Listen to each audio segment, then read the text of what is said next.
If you aspire to manage your money like the wealthiest individuals, I'm going to share the 75%, 10%, 15% strategy, a simple system that helps you build wealth regardless of your income.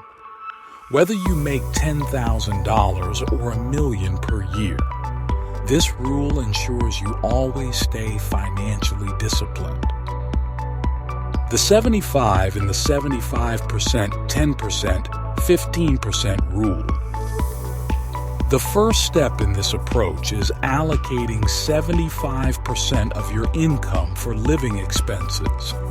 That means for every dollar you earn, no more than 75 cents should go toward essentials like housing, food, vacations, or even random splurges. If you can spend less, even better. But the beauty of this rule is that it gives you flexibility while reinforcing two key habits. Point 1. Seeking smarter spending choices.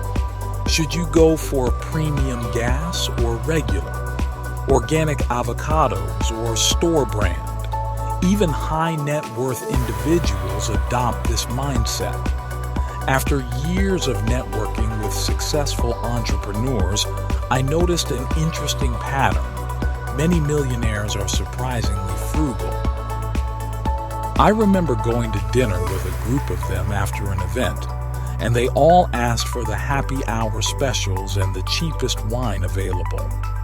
When the bill came, everyone meticulously calculated their share to ensure they only paid for exactly what they ordered, down to the last cent. Point 2. Prioritizing value over cost.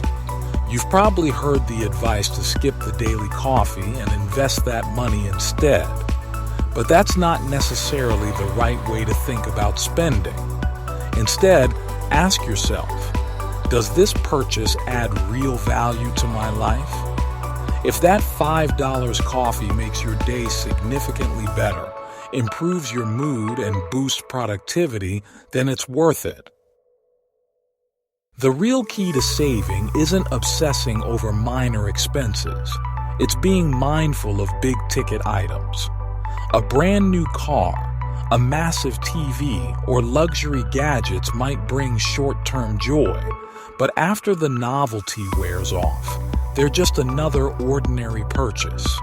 If you can keep your spending below the 75% limit, say at 60%, hold on to that extra 15% because I'll show you exactly what to do with it. The 10 in the 75%, 10%, 15% rule. The next step is putting at least 10% of your income into a cushion fund, your financial safety net.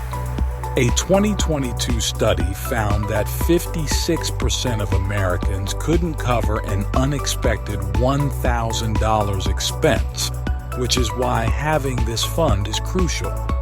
However, this money isn't meant for vacations, impulse buys, or a night out. It's strictly for emergencies. Several years ago, I had a serious car accident in another state. My car was totaled, and repairs were estimated at over $15,000. I had no idea how I'd afford it, and even considered taking out a loan with high interest. But then I remembered my emergency fund, and it saved me. So how much should you save? Simple. Calculate 5 months' worth of expenses. If your monthly costs are $2,000, your cushion fund should be $10,000. But where should you store this money? Many people keep their savings in traditional banks like Chase or Bank of America, but those accounts offer abysmal interest rates, typically around 0.5% APY. That means if you deposit $10,000, you'll only earn about $50 per year. Instead, use high-yield savings accounts, GISA, which can offer 4% APY or more. That same $10,000 would earn $400 annually. I've listed some top high SA options below. However, saving forever isn't the goal. Once you've hit your cushion fund target, stop saving more. Instead, take that 10% you were putting aside and shift it to the next step.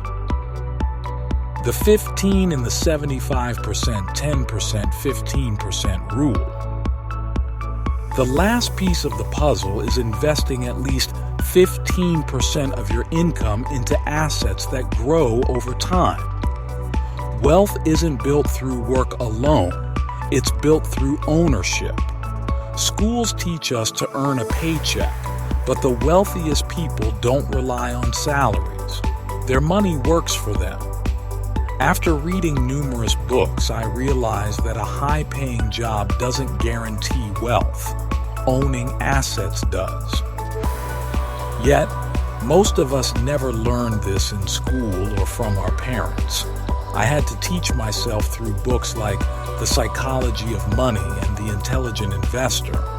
Once you understand how wealth building works, you can never unlearn it. But if you don't take the time to learn it, you might never break free from the paycheck to paycheck cycle. The 2 accounts you should start with. To maximize your investments, start with these 2 tax-advantaged accounts. Point 1. Roth IRA. This individual retirement account lets your investments grow tax-free, meaning when you withdraw funds later, you pay 0 taxes on the profits. For example, billionaire Peter Thiel famously grew his Roth IRA to $5 billion, and he won't owe a cent in taxes when he cashes out. However, Roth IRAs only allow post-tax contributions, and there's a contribution limit of $7,000 per year, or $8,000 if you're over 50. Setting up a Roth IRA is straightforward. Earned income is required. Open an account with a brokerage like Fidelity, Schwab, or Vanguard. Transfer funds into the account. Invest the money. Many people forget this last step and wonder why their account isn't growing. Point 2. 401k. Unlike a Roth IRA, contributions to a 401k are made pre-tax, meaning you pay taxes later when you withdraw. The contribution limit is $23,000 per year as of 2024. The best part? Many employers match contributions, which is essentially free money. Example: if you earn $65,000 and contribute 5%, $3,250, your employer might match up to $2,600, giving you a total of $5,850 in your retirement fund. Always take advantage of this. But what should you invest in? Once you've set up these accounts, you need to invest the money. The wealthiest people put their money into assets that grow over time. If you invest $100/month for 50 years at a 10% return, your $60,000 total investment could grow to $1.4 million. For most people, index funds and ETFs are the easiest way to invest. Instead of betting on single stocks, an S&P 500 index fund lets you own a piece of 500 top U.S. companies at once. This diversifies risk and typically returns 8 to 10% annually over the long run.